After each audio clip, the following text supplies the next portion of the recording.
Hey everyone, welcome back to K-Korner, the channel where we dive into the wild world of entitled people and their unbelievable stories. Hope you enjoy it, and without further ado, let's go. This happened earlier today. I wasn't a part of it, for the most part. I was in the lobby at a hospital, waiting to get picked up after an ultrasound. I was sitting on one of the more comfy chairs near the door because I had around 30 minutes to wait. After around 5-10 minutes, this old guy, Karen, with a walker, comes over with a woman with pink hair. Let's call her PH, comes over. I presume she is his wife. Karen and PH sit down next to me.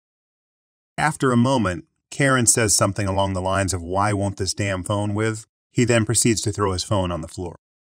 Karen is yelling at PH, including telling her to shut up a few times. PH picks it up. Karen says, "Give me that," and snatched the phone from her hand and tried to split it in half. After he was unsuccessful, he threw it across the lobby. The guy was worse than a toddler. I was trying not to stare, but I wasn't very successful. TH and I locked eyes for a second, and I could see that she was trying not to cry.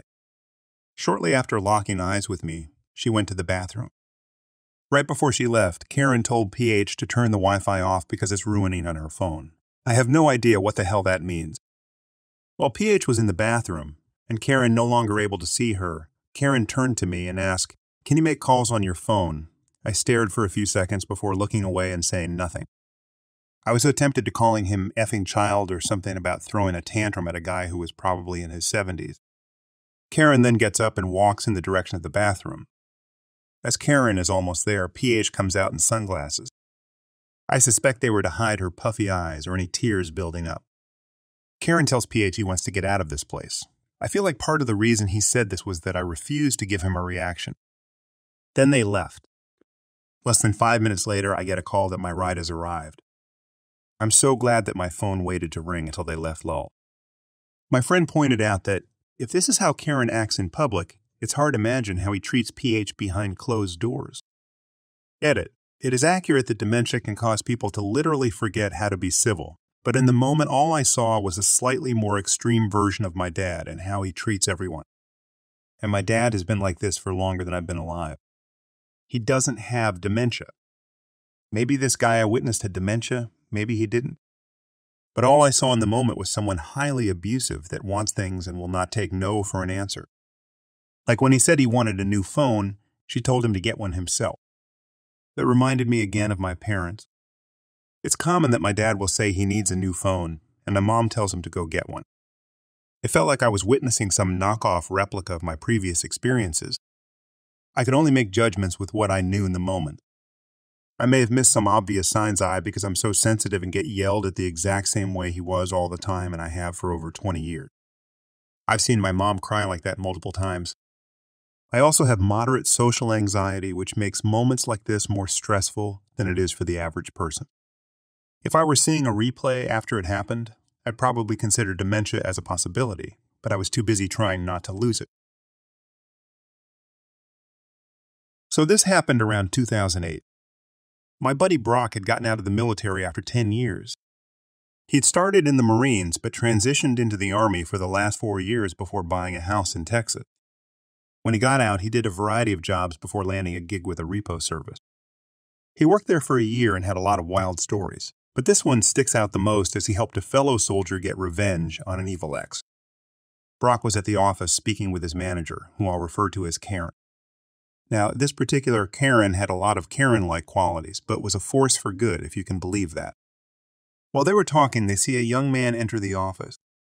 They immediately notice he had 2 black eyes and an arm was in a sling. The young man, whose name I unfortunately never learned, but I'll call Ben, asked how hard it would be for them to help repossess his car. Karen called her daughter in, Karen Jer, and had her pour Ben a cup of coffee. Karen then asked Ben to tell her a story. Ben began with telling her that he had just returned from a deployment. He had been dating a local girl that lived outside of the famous Fort Hood, not a good idea to be before the deployment. Thanks to a previous deployment, he had managed to get himself a used black Dodge Charger, which was his baby. He further explained that shortly after buying the car, he had met the local girl, who, for the sake of the story, I'll call Morgan. Morgan was always asking to drive his car, but he would always decline. When he was getting ready for his deployment, Morgan repeatedly asked if he could borrow the car, but he kept saying no. After much needling, he relented, but on the condition that she take care of his apartment until he comes back from rest relaxation leave. She agreed. Ben left for his deployment while Morgan took care of his place. When Ben came back for leave, he found his apartment immaculate. He pulled his car from storage, drove to Morgan's. He spent a few days with her before handing her the keys and heading to his home state to visit family before returning to his deployment. He returned again from his deployment and found nothing but trouble. When he walked into his apartment, he found a layer of dust on just about every surface. It was almost like no one had been there in months. When he checked his bedroom, he'd found his room had been torn apart. All of his drawers had been searched and upturned. He tried to call Morgan but never received an answer. He located his safe, which was hidden, and found it hadn't been touched. He then grabbed his spare key from the safe, called a buddy of his, and they went to Morgan's. As they pulled up to Morgan's, he saw a car there that he initially didn't recognize, but as they got closer, he realized it was his baby. Morgan had the car painted hot pink and put 24-inch spinners on it. He tried the key just to make sure, and the lights flickered as it unlocked. While his buddy laughed, Ben went to the front door and Morgan answered. He asked what happened to his car, and she responded, "It's my car now." Ben walked away and hopped in his hot pink mess. As he started it, 4 large dudes came out of Morgan's house, one with a baseball bat, and yanked Ben out of his car. They proceeded to beat the crap out of him in the driveway before his friend intervened, pulling his conceal and carry pistol on the group. He then took Ben to the hospital. I'm honestly not sure if the cops were called on this. I'd assume yes, but even then, Ben said his friend drove by Morgan's house a handful of times while he was in the hospital at random times, and the car was never there. Karen stared at Ben for a bit before asking for the paperwork. Ben handed it to her, and Karen had a smile form on her face. She then asked Ben for Morgan's phone number. Ben gave it, but wasn't aware of what was about to happen. Karen handed the phone to Karen Jr., who then dialed the number. Karen Jr. then began speaking to Morgan, telling her that they'd met at one of the local clubs and wanted to know if she was down to party that night. Apparently, Morgan agreed and the plan was set. Brock parked his tow truck at the club and waited. Sure enough, Morgan showed up with the pink monster, parked it, and went inside with some girlfriends. Brock gave them 5 minutes before he stealthily drove up to the car and hooked it up. As he was pulling out with the pink monster, Morgan walked out of the club. She saw her car in the tow truck and began trying to flag Brock down, but he was already out of there. The next day, it was business as usual at the office when Morgan called. She was furious that her car was stolen by him and wanted it back. Corrine, using her best customer service voice, told her if she had the registration, she could come pick it up. Morgan began screaming louder that she was going to call the cops, at which point Karen sarcastically told her, "Please do," then hung up on her. As this phone call was going on, Brock happened to look out the window and saw Morgan standing next to a car in a vacant lot, throwing what appeared to be a temper tantrum. After Karen hung up, Brock watched her get in the car on the passenger side. Karen then looked out the window and had Brock verify it was her. She then began to smirk. Karen then proceeded to call the owner of the property Morgan and her friend were occupying. She told the owner about the car and asked if he wanted it towed. The owner okayed it. Brock then drove his truck over to the ladies in the car and introduced himself. They tried to explain that they were waiting for Morgan's boyfriend, but Brock insisted they weren't allowed to park there. They argued and called him every name in the book. Brock then hooked up their car and lifted it partially off the ground, forcing the two to exit the vehicle. They tore into him until he showed them the tow order. While this back and forth was going on, Ben arrived at the office and Morgan saw him walk in. She ran to the office door and Brock proceeded to lower the car. When Brock went back to the office, all hell had broken loose. Morgan apparently tried to snag the keys back from Ben, but he pocketed them. She began to hit him in his hurt arm and warned Ben that she'd call her friends to finish the job if she didn't get her keys back. Karen Jarr had already called the cops at this point, and Brock got in between Ben and Morgan, even telling Morgan to try hitting him to find out what would happen. Morgan then tried to play the pity card and said she only wanted the keys to get her laptop out for school. Karen asked Ben to hand the keys over to Brock so he could grab the laptop. Brock retrieved the laptop from the car, and as he was handing it over, she rushed to aggressively grab it but knocked it from Brock's hands. Completely furious at this point, Morgan accused Brock of dropping the computer on purpose and threatened to sue. The cops then arrived, and Morgan began her sob story again, telling the police that they stole her car. The police questioned Karen, and Karen gave her casual smirk while asking if they wanted to see the security videos. The police watched and listened as Morgan punched Ben several times and heard the threats she made about sending her friends after him. The police then turned to Morgan, who had turned ghost white at this point. She tried to back her way to the door, but the police stopped her. They proceeded to ask about the car, Ben's injuries, and who she planned on sending after him. She initially denied everything, but they already had evidence on her beating him up. She was arrested, and Ben got his car back. After the cops left, Ben admitted he didn't want to be seen in a car that looked like it was advertising Pepto-Bismol and planned on trading it in for a GTO. We later heard through the grapevine that the 4 guys who beat up Ben were arrested. Morgan had ratted them out. Brock had a few more stories, but none of them were nearly as good as this one. About 11 years ago, I moved into a new country to be with my now wife. We had a baby together, and money was tight since my job was about 25s and was not paying the bills. I got a job in this company where I was supposed to be working in my field of education, 3D technical drawing.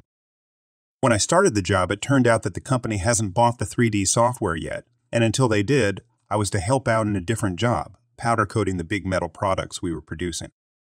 They never got the 3D software, by the way. Like I said, we had a baby and I didn't really have a choice, so I decided to stay and just work, hoping that I would get to work in what I was supposed to quickly. The equipment I was using was 30 years old, from the power gun to the powder booth and the ventilation system. A system that is supposed to suck away the excess powder that doesn't stick to the product and trap it so it doesn't get released to the air in the operator. Me breathes it in. On top of that, the room where this was being performed was a semi-underground concrete room with a tiny window, and the filter was leaky as hell, so every time I turned on the ventilation, the whole room filled with powder. I did have a mask I was supposed to have on, but there's no way of having it on for 8-hour shift, and the battery didn't last that long anyway. I complained to my boss about all this many times. He is the owner of the company. I told him about the filter, the old system, the tiny window. I even asked for a fan, which I had to buy with my own money. He just said over and over that the company had no money for all these upgrades, as he called them. I'll just point out that while this was happening, he upgraded his house, built a brand new cabin, and drove a brand new Mercedes. All this happened over 6 years. The owner of the company was old, around 70, and didn't want to keep working, so he kept trying to bring managers to take over, but they never worked out, and he had to pay them out. That's another thing he always had money for, around 10K key, 30 key each. Over the years, I talked to my colleagues about these issues. They told me nothing will ever happen. Other people who work there, the company existed for 50 years, have tried getting upgrades to the machinery, and he never allowed it. He took over after his dad died. After around 5.5 years of breathing this stuff, I was in a really bad place. I was coughing like a super heavy smoker. I never smoked. I was so tired the whole day I fell asleep driving home. When I came home, I just collapsed on the sofa.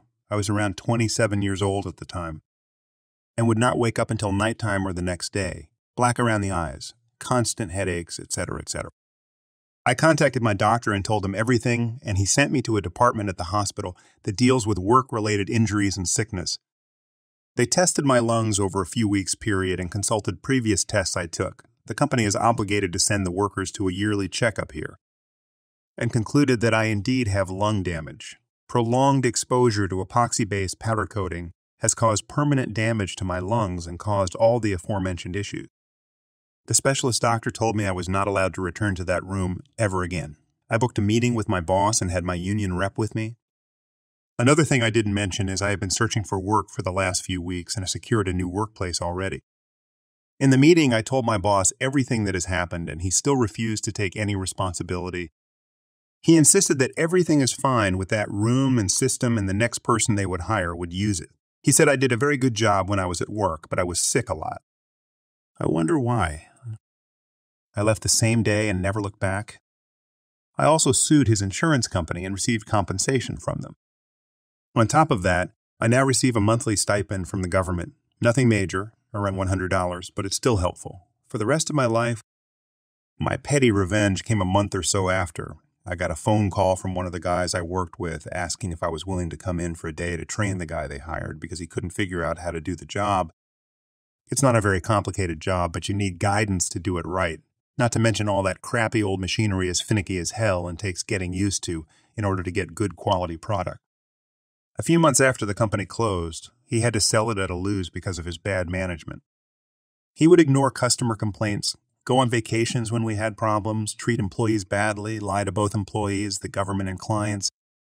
I feel bad for the other guys who lost their jobs. Hopefully they all found new jobs. My new job was in the profession I was educated in. It was much closer to home, better paid, and with a really nice boss to boot. Today I work as a programmer for a tech company and have a pretty nice life, not making fat money, yet hoping to in the future, but not anywhere close to the poverty we were in when I took that first job. I'm a single dad just trying to juggle life with my autistic son, working from home, and dealing with the delightful antics of my next-door neighbor, who just so happens to be a textbook Kareem. Yeah, I know what you're thinking. What a combo, right? Let me break it down for you. So I'm one of those remote worker bees, trying to keep the money train chugging along from the comfort of my own home. The perks. Pajamas all day, and my little man Alex gets to hang around whenever he pleases. Now, I ain't complaining, but if there's one thing that grinds my gears about working from home, it's got to be Karen. No, not some girl, next-door type named Karen. I'm talking about the Kareem. The one who has, "Can I speak to your manager?" embroidered on her soul. One sunny morning, I'm knee-deep in a conference call with a customer who could charm a rattlesnake into a sweater, when suddenly the soundtrack of my misery begins. Drilling, the kind of drilling that belongs on a construction site, not next door to my delicate home office setup. Alex's eyes are darting around like he's a detective in a noisy thriller movie, and I'm doing my best to keep my cool and continue the call. But then, things go from bad to bizarre. Karen, in all her glory, decides it's prime time to drill her way to Australia, right through my wall. I kid you not. There's now a hole in my wall big enough for a small elephant to squeeze through. Alex spots it before I do and starts wailing like a banshee. You know that gut-wrenching panic that surges through you when your kid's in distress? Yeah, that. So I politely read, not politely at all, tell the rattlesnake, charming customer, that I'll be right back and rush to comfort Alex. In the heat of the moment, I threw some insults to Karen, something along with inconsiderate witch or something. As I'm hugging Alex and trying to reassure him that we're not under attack by a wall-dwelling mole, I hear Karen's voice screeching through the gap she's carved into my home. She's demanding an apology for drilling a hole through my wall, making my son cry and pretty much freaking us both out. I swear, I think I grew a couple more gray hairs just from listening to her shrill rant. But in the spirit of being neighborly, I swallow the fiery retorts that are brewing in my brain and tell her straight, "Karen, you've scared the daylights out of my kid." An apology? Not even on a day when pigs sprout wings, lady. Does she back down? Nah, she doubles down. Like she's playing the villain in some twisted sitcom. She's screaming, telling me I'm a bad father for cursing some innocent lady in front of my kid, demanding that apology like it's a golden ticket to a candy factory. And all the while, my kid's anxiety levels are peaking at Everest proportions. Now, I ain't a patient man, and my patience left the building when Karen started drilling hers, but I'm no dummy either. I grab my phone and dial the finest number I know in this situation, 911. Yeah, that's right.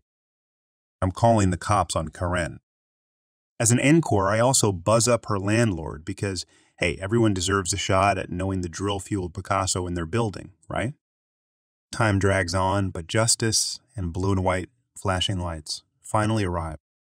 The police show up, and even though I'm feeling a weird combo of righteous anger and nervousness, I tell them what went down. Alex is still visibly shaken, but seeing cops calms him down a bit. They talk to Karen, who's now throwing a dramatic monologue about neighborly rights or whatever. Turns out, the landlord isn't too thrilled about Karen's newfound home improvement skills either. It's like she thought she was auditioning for an ITV show, but got lost in the DI department at a Home Depot. The police tell her she's crossing a line, legally and metaphorically, and her landlord gives her a stern talk about lease agreements and common sense. So here's the grand finale. Karen gets a nice, shiny eviction notice. She doesn't go without putting up a fight, of course, throwing accusations and pointing fingers at everyone but herself. But in the end, she packs her bags, grabs her "Can I speak to your manager" mug, and makes her grand exit. Now we're back to peaceful days and quiet nights. No more drill symphonies, no more holes in the walls, and most importantly, no more Koran. Alex's anxiety is toned down, and his detective mode eyes don't have to scan the walls for invaders anymore. And me, I'm just a dad who now has a story to tell, a story about the time my autistic son saw a hole in the wall and waved goodbye to the crazy neighbor who thought drilling was a way to bond with her surrounding. So, there you have it, my friends. A tale of chaos, a dash of Karen, and a whole lot of life's unexpected curveballs. Enjoying the stories yet? If you do, please subscribe, like, and comment. Background. Me, 36 female. Sister-in-law, 40 female. I've been married to her brother for over 10 years, and there's always been some jealousy and resentment from her. She's always felt like I had the life she wanted, not necessarily with her brother, but the marriage, family, job stability, etc. I have 3 kids, 10 female, 8 male, 3 months female.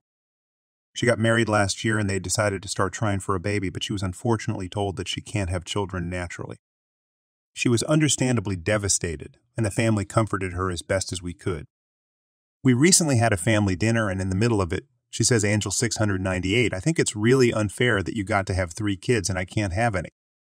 Your baby is my last chance to raise a child, so I think you should give her to me during the week so I can create a motherly bond with her and you can have her on weekends." Before I could respond, the entire table erupted with everyone talking at once, so I took my older kids upstairs. When I got back to the dining room, her husband was asking what the hell is wrong with her and why would she even think to ask that. She was trying to justify herself when I asked them to leave. I also said that she's no longer welcomed at my house or around my children until she gets help. She started screaming that I don't deserve my life or my children and that I stole her baby from her. Her husband and mother-in-law kept apologizing and dragged her out of the house, still crying and screaming. Now my kids want to know why their aunt wants to take the baby. Update. So my sister-in-law has been admitted to a psychiatric facility. In the comments of my previous post, I mentioned that her husband was seeking out counseling for them to deal with the infertility prior to this incident. After the incident, he sought out a psychiatrist rather than a counselor, and they had their first session last week. I didn't get the specifics of what happened, but basically she made some statements that the psychiatrist felt indicated she was a danger to others, my baby and me, and she was placed under an involuntary hold. My brother-in-law has been nothing but apologetic through this entire ordeal, and he kept her away from us since the incident. Mother-in-law was staying with them to keep an eye on sister-in-law. She tried to leave the house in the middle of the night to see her babies. Also, brother-in-law found her researching how to induce lactation, and she said it was to make sure she can feed the baby properly when I come to my senses and give her up. From what brother-in-law has said, seeing me breastfeed is apparently what triggered the entire episode. It was the first time sister-in-law was around the baby for any length of time, and she was holding her when she got fussy because she was hungry. Naturally, I took her to feed her, and this made sister-in-law feel inadequate because it triggered the thought that she would never be able to do that, which led to the events of the last post. I'm grateful for all the advice that was offered on my last post, as some of it was really helpful. We won't be moving as it's not feasible for us at the moment, but we have taken extra steps with security both at home and at the kids' school daycare.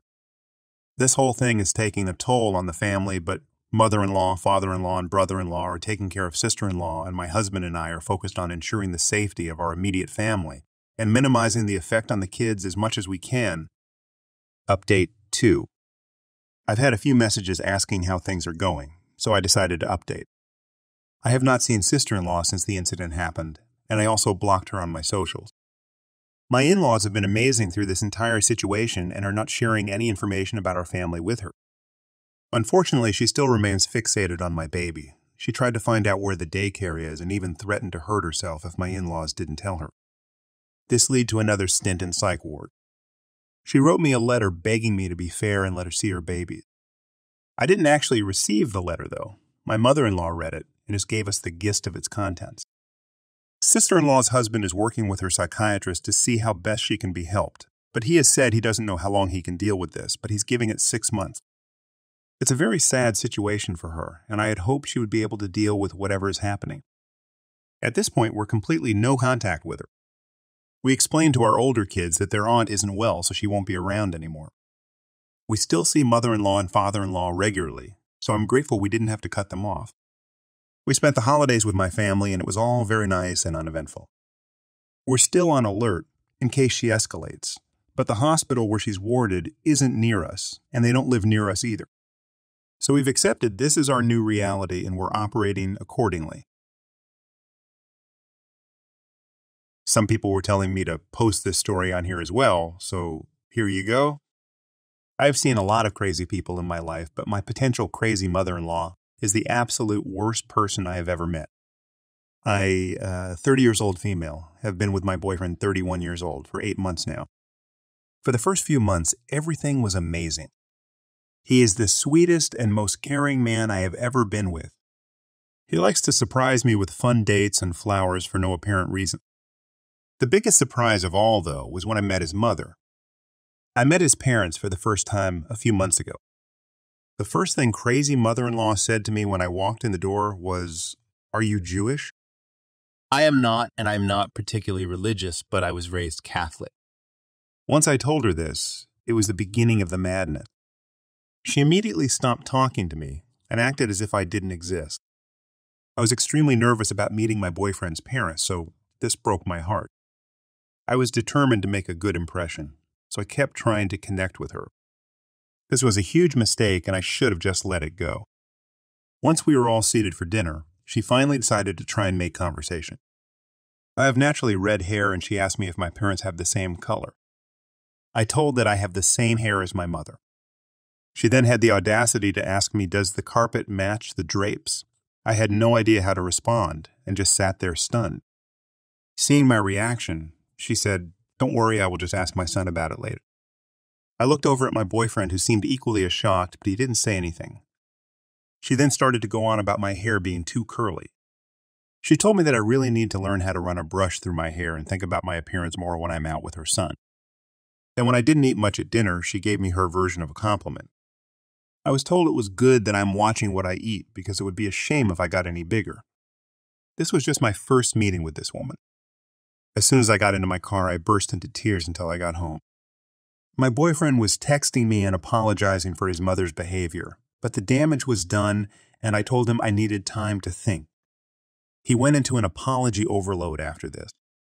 He started sending flowers to my office every day and leaving me messages, begging me to talk to him. I finally agreed, and we went out to dinner. He told me he spoke with his mother about her inappropriate comments, and he swore it would never happen again. With this reassurance, I decided to give it another chance. Fast forward 2 weeks to when he invited me to come to a family birthday party. This time I would also be meeting his sisters and grandparents. His grandparents and sisters are awesome people.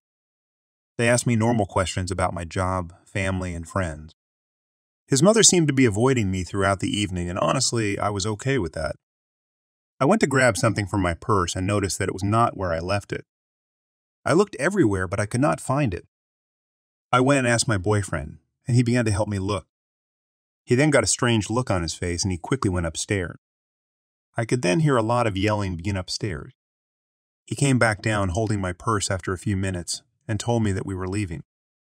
Once we got in the car, I asked him what was going on. His mother had taken my purse so that she could see my driver's license. She intended to try and run a background check on me.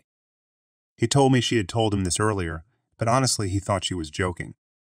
I thought that it was best if I avoided any of his family functions for the time being. This worked out great for a while, and he went to any of his family parties alone. He would ask me each time before leaving if I was sure that I didn't want to go, but I always declined. Last week, his family had their family reunion, and he asked me to please come with him. I was very reluctant, but considering there would be so many people present, I didn't think she would pull anything. When we got there, everything was going great. I met his extended family and got to catch up with his sisters. His mother did seem to be shooting me death glares all night, but I brushed it off. Soon, she came over and joined a table I was seated at with his sisters and some cousins. The conversation was pleasant as we were talking about his sister's children. His sister has a daughter who is 12 and is the same age as my niece. I then showed his sister a picture of my niece on my phone. His mother took a look at the screen and began to laugh. She told me she hopes that if me and her son ever have children that they don't look like my niece. My niece is beautiful, by the way, and she is only 12 years old. What kind of monster attacks a 12-year-old child's appearance? This was my breaking point, and I went off like a volcano. I started to scream at her and told her she is the most evil person I've ever had the disadvantage to meet. I told her if I ever did have children with her son, she can be certain she will never meet them because hell is too far to travel to. I am not 100% certain exactly everything that I said, but from what his younger sister later said, it was epic. She began to play the victim and wailed that I had just misunderstood her joke. My boyfriend came rushing over at this point, and she threw herself into his arms, telling him I am a horrible woman and he needed to throw me out right now. He told her that wasn't going to happen and to stop making a fool of herself. She seemed to accept this for a moment and sat back down. She just kept sobbing that I just didn't understand how to take a joke. Then something in her snapped as she noticed something that my boyfriend was holding in his hand and began to have another meltdown. I didn't understand what was happening at this point and just stood there watching a grown woman pitch a fit like a toddler. None of what she was saying made any sense to me, as it was mostly just incoherent screaming, but I did pick up on many derogatory comments directed my way. My boyfriend then told me we were leaving and told me to grab my things. As I started to get ready, crazy mother-in-law made a lunge for my boyfriend's hand and grabbed the small box he was holding. She then looked me dead in the eyes and said, "You will never have this ring, you little witch." She ran outside and threw the box down a storm drain. Turns out that my boyfriend was intending on proposing to me. He had just obtained his grandmother's ring while we were at the reunion. His grandmother is completely heartbroken because now her ring is down a storm drain instead of continuing on in the family, as she had always wanted. I don't know where to go from here. I am devastated, confused, and exhausted. Can I ask him to never see his mother again? Is that my place to say something like that? I'm sorry that my story is so long, but I really needed to get this rant off my chest. He was a heavy mechanic, a transport officer, worked around a lot of heavy machinery, and did maintenance on runways. He was assigned to a base on a Pacific island somewhere, and he was working on a bulldozer in one of their maintenance sheds. An uppity just out of Duntroon lieutenant walked up to him and demanded that he level a field with the bulldozer as they were preparing for an exercise. He told him to level that field and level every goddamn thing on that field. My grandfather replied that he wasn't trained in the use of the bulldozer, he was just repairing a part on it. The lieutenant snapped back and said a commanding officer just gave you an order. Now get in that bulldozer and level that field. Pop, though, screw it. What's the worst that could happen? And he jumped up in that dozer and started leveling the field. Here's where it got malicious. In the area of the field, there was a brand new jail that had been constructed. It was a temporary wooden building for use, while the Air Force waited for supplies to build a more sturdy concrete building. The construction had only been recently completed and nothing had been moved into the building yet. Anyway, during his journey to flatten the field for the lieutenant's exercise, my pop accidentally clipped the wall of the jail and caused it to begin collapsing. At this point, he knew he was screwed. He was going to be in trouble no matter what he did. So he thought, well, screw it. The lieutenant told me to flatten the field and every goddamn thing on the field. Pop just ended up bulldozing the entire jail and flattening it out along with the rest of the field. He ended up being court-martialed for destroying RAF property. He represented himself and only asked that he question the lieutenant that asked him to do the work on the field. "Lieutenant, did you ask me to level the field with a bulldozer?" "Yes, but I didn't tell you to level the jail as well." "But you did instruct me to use the bulldozer to level the field." "Yes, I did." "Lieutenant, did I warn you that I wasn't instructed on use of the bulldozer?" "Yes, but..." "Lieutenant, did you tell me to level everything on that field?" "Yes, but..." "Lieutenant, is the jailhouse on the field that you instructed me? Someone not trained in the use of a bulldozer to level?" "Yes, Corporal. The jailhouse is on that field." The only trouble my pop got into with this one was the adjudicator of the case told my pop to listen far more carefully to the orders of a superior officer. Thanks for joining us. If you enjoyed the video, don't forget to hit the like button and subscribe for more captivating stories. Share your own experiences, opinions in the comments below, and let's keep the conversation going. Until next time, stay tuned for more epic tales.